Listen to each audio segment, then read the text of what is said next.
بەم پرسە بە ڕۆژی عراق و بە پێکهێنانی حکوومەتی نوێ عراقی میوانێکم دەبێت بەڕێز ئەشواق جاف ئەندامی خولی پێشووتری پەرلەمانی عراق کە لەگەڵم دەبێت لە نێو ستۆدیۆی ناوەندی کوردستان 24 خات و شواق بەخێر بێت فەرموو ئەگەر باشە لە یعنی هەمیشە کە ئەم پرسیارە لە میوانەکانم دەکەم دەڵێم پێشبینی چۆنە بۆ پێکهێنانی حکوومەتی عراقی یەکسەر هەڵێ عراق ئەستەمە تێدا پێشبینی بکرێت مادەم بەوە پرسیارە لە تۆش بکەم پێشبینی چۆنە لەسەر ئەوەی کە محەممەد شیع سوودانی هەم کارنامەکەی هەمەوەیش کە حکوومەت دەوێت پێک بێنێت پێت وایە حکوومەتێکی باش دەبێت بۆ گەلی عراقی؟ بەڵێ زۆر سپاس بۆ جەنابێت و سڵاو لە بینەرانی کەی 24 بەحقەت خۆی وەکو جەنابەت ئاماژەت پێ کرد عێراق کێشی زۆرە و نەبوونی متمانە لە نێوانی هێزە سیاسیەکان ئەمەش کێشێکی گەورە وا دەکات کە ئێرادێکی سیاسی نییە بۆ پێکهێنانی حکوومەتێکی بەهێز کە دەڵێن حکوومەتی بەهێز مەبەسمان ئەوەیە کە ئەو حکوومەتەکە ئێرادەیەکی ڕاستەقینەی هەیە بۆ چارەسەرکردنی گەندەڵی و جێبەجێکردنی دەستور بۆ چونکە حاڵی عێراق ئەمڕۆ بۆچی گەیشتن ئەو حاڵەتە کە دوای ساڵێک لە هەڵبژاردن حکوومەتی تێدانیە چونکە یەک بەهۆی گەندەڵیە و جێبەجێ نەکردنی دەستورە وای کردووە کە ئێمە نزیک دەبینەوە لە دەستدانی شەرعیەتی نێودوڵەتی بۆ پرۆسی سیاسی عێراقی بەنسبەتی محەممەد شیع سوودانی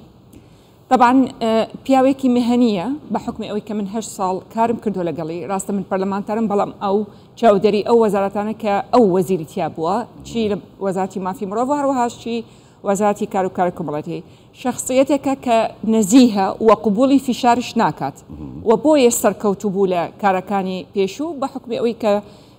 قبولی ئەو دوو خەڵی نەکردو بەڵام ئەمڕۆ ئەو سەرۆکی ئەنجومەنی وەزیرانە سێ تەحەدی هەیە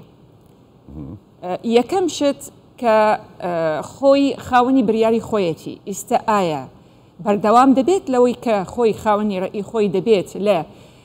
هەڵبژاردننی ئەو کاندیدانە کە دەبنە وەزیر ئەوە یەک دووش بەڕاستی دەبێتە سەرۆکی ئەنجومەنی وەزیران کە 20 ساڵ نەیتوانی خزمەتی خەڵکی عێراق بکات بەڕاستی دەستور جێبەجێ نەکرد وای کرد کە گەندەڵی وەکو سەرەتانێک لە جەستەی دامودەستگاکانی حکوومەتی عێراقی سێش کە بەڕاستی زۆر گرنگە ئایا ئەم هێزانە ڕێگەی پێدەدەن کە ئەو ینی بەرنامجی حکومی جێبەجێ بکات لەسەر ئەزی واقع دەکەمە پرسیارێک ئایا ڕێگەیان پێدەدەن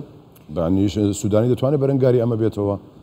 باش بە حاڵی خۆم وەکو شخصی محەممەد شیع سوودانی بەڵێ ئەو ئیرادەی هەیە بۆ بەردەوامبوونی لە کارەکانی بۆ جێبەجێکردنی ئەو پلانەکە خۆی دەیەوەی بیکات بەڵام لە بیرمان نەچێت مقابلی ئەو هێزێکی بەهێز هەیە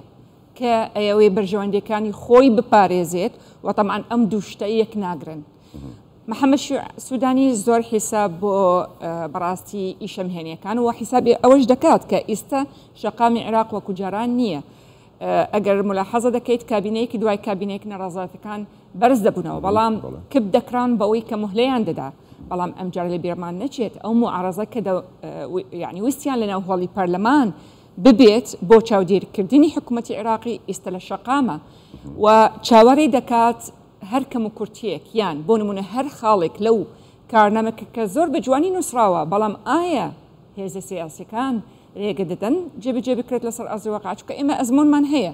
کارنامەی حکوومەتەکانی ڕابردووش بە جوانی نووسرابوون بەڵام جێبەجێ نەکرا سەر ئەزی واقع تەنها سەرۆکی ئەنجومەنی وەزیران کردا ترسێک هەیە بەڵێ دەمەنێ قسەکانتەوە ببوورە ترسێک هەیە لەسەرەوەی وەکو خۆت گوتت کارنامەکەی سوودانی کە سیر دەکرێت کارنامەیەشی جوانە ینی دڵخۆشکەریشە بەتایبەت بۆ خەڵکی هەرێمی کوردستان جگە لە خەڵکی عراق ینی هەموو ئەم پرسانە هەڵواستراوەی کە لە نێوان هەولێر و بەغدا هەیە ڕێکەوتنەکان هەیە کە تا ئێستا بە هەڵواستراوی ماونەتەوە مادەی 140 یاسای نەوت و گازە هەموو ئەمانە ینی تەنانەت مدەی بۆ دانراوە سەقفی زەمەنی هەیە ینی لەم ماوەیە دەبێت پێک بهێنرێت و حەسم بکرێت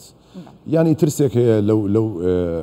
حاڵەتەدا دەکرێت بڵێ ئەوە ترسەکە ئەوەیە وەکو کابینەکانی ڕابردوو ئەمە دووبارە بێتەوە پرسیارەکە ئەوەیە لە تۆ ئەمە دووبارە دەبێتەوە طبعاً وەکو ئاماژەم پێ کرد ئەگەر بڵێن دووبارە نەبێتەوە ئەمە ناتوانین ئەوە بڵین چونکە ئایا ئەو ئیرادەیە یعنی ئەو یان ئەو بیرۆکەیە یان ئەو بۆچوونە گۆڕاوە لای هێزە سیاسەکان کە فعلا مهددن ئەم قۆناغا و قۆناغەکانی ڕابردوو نییە چونکە وەکو ئاماژەم پێ کرد ڕاستە کابینەکانی ڕابردوونەیان توانی خزمەتی خەڵک بەڵام بە سزای خۆیان نەگەشتن لەلایەنی گەل بەڵام ئەم جارە خەڵک بڕاستی داوای مافی خۆی دەکات لەلایەک ترش سەدر و معارەزە لە شەقامە سێش خودی خۆی محەممەد شیاعی وەکو شخصێک حەزەکات لە چاکسازی ئەوەی کە لە شخصی محەممەد شیاعی دوو خاڵە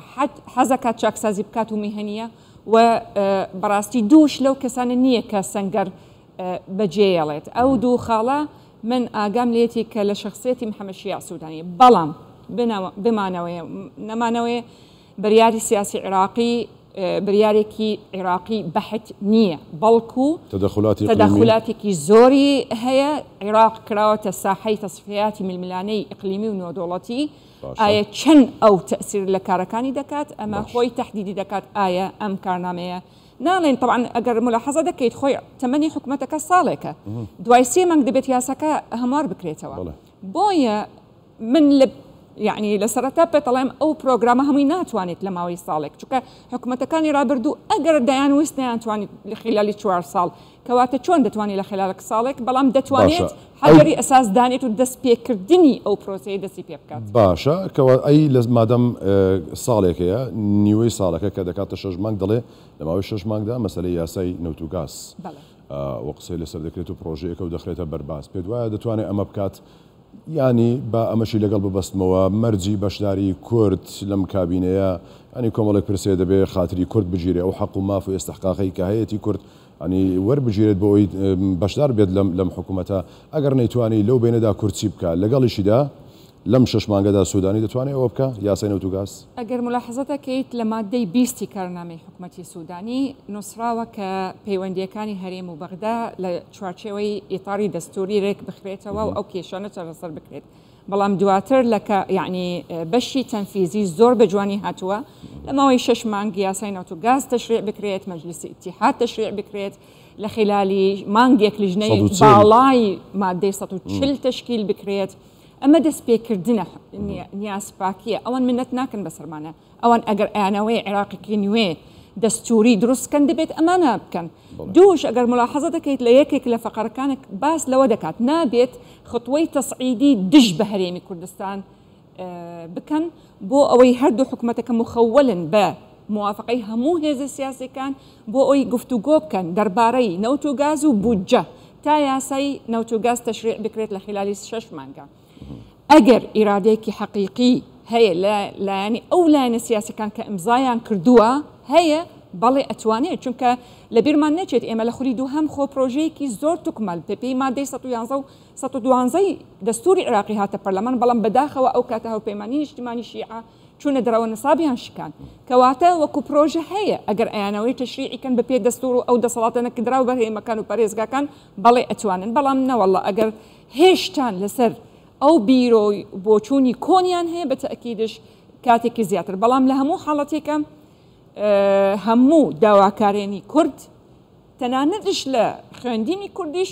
جێگیر کراوە و هەموو لایەنەکانی وەک گوتت ئەمان هەموو پرۆژەن و هەن منەتیش ناکەن یعنی بەپێی دەستورە بەڵام ماوە دەمێنێتەوە چەند ئیشی لەسەر بکات باشە ئەمە بێتە دوا پرسیار ینی کورد لەو حاڵەتەدا چی بکات چەند ساعتێکیش ماوە بۆ کاژمێر 6 نازانم هەموو شتەکان حەسم دەبێت لە ساعت 6 لە کۆبنەوەی ئەمجارێ پەرلەمان ئایا بەڕێوە دەچێت بەڕێوە ناچێت چونکە قەرار بوو ساعت 2 بکرێت بەڵامەوە دواخرە ئەمە چەند جارێک پەرلەمان هەروە بووە ینی دوا دەخرێت دانیشتەکان ومێ دەکرێت کە ساعت 6 ڕێک بخرێت بەرحاڵ کورد چی بکات لە حکوومەتی نوێی عێراقیدا کورد کارتێکی بەدەستەوەی بەڵێ کورد ئیشی خۆی کردووە ئەو خاڵانە بە وردی جێگیری کردووە لە ناو کارنامەی حکوومەت و بە ئیمزای پێش کارنامەی حکوومەت بە ئیمزای هێزە سیاسیەکان هەمویان ئەوە خاڵێکی پێشوەختە بەڵام لەگەڵ ئەمەش کورد و حکوومەتی هەرێمی کوردستان لەگەڵ ئەوەی گفتوگۆی سیاسی لەگەڵ حکوومەتی عەفوەن گفتوگۆی دەستوری لەگەڵ حکوومەتی عێراقی و کار لەسەر جێبەجێکردنی ئەم خاڵانە بکات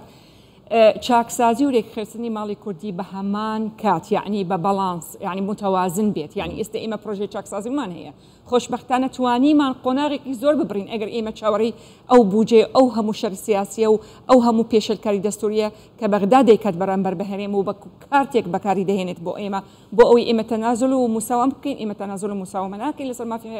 خەڵکی کوردستان بۆیە دەبێت کورد و حکوومەتی هەرێمی کوردستان بە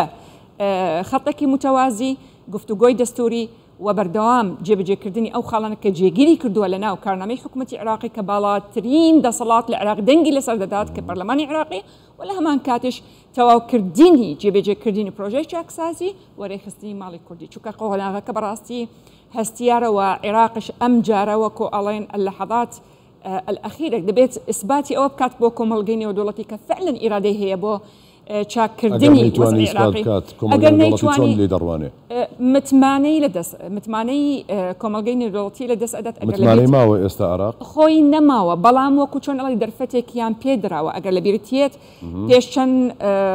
هەفتەیەک باس لەوە کراکە جارێکی تر بکەوێتە ژێربەندی حوچەم و وسایەی دۆڵی بۆیە پەلەیان کرد لە گفتوگۆکانە چونکە بەڕاستی هیچ نییە چاکردنی عێراق بە دوو خاڵ چارەسەرکردنی گەندەڵی جێبەجێکردنی دەستور بەڵام ئەمە بەچی دەبێت بە بوونی ئیرادێکی سیاسی و لابردنی تەسیری وڵاتانی ئیقلیمی و نێودەوڵەتی لەسەر بڕیاری عێراقی هەرچەندە گوتم دوا پرسیار بەڵام ئەمە دەکەمە دوا پرسیار ئەم ئیرادە سیاسیە هی ناوخۆی عێراقیان پێ دوایە فشاری دەرەچیە کە ئێستا ئیرادەیەک هەیە جوڵەیە لە ڕووی سیاسی و لە نێو عێراق بۆ چاکردنی پرۆسەکەیان بەڵێ بۆ چاکردنی پرۆسەکە بەتەکید کۆمەلگەی نێودەوڵەتی یعنی بەرەو ئەوە يعني دەفعکات کە حکوومەتی عێراقیەک تشکیل بکرێت و لەژێر چتری دەستورە هەموو هێزەکان بابند بن بە دەستور چونکە بەڕاستی ناکرێت دوای 20 ساڵ پرۆسەکە بەو شێوەیە بێت کە بۆ یەکەم جار تۆ دوای ساڵێکە و هێشتا تۆ حکوومەتت نییە. بەڕێز ئەشواق جاف ئەندامی خولی پێشووتری پەرلەمانی عێراق زۆر سپاس بۆ تۆ ماندوومان کردیت. سپاس بۆ جەنابەت.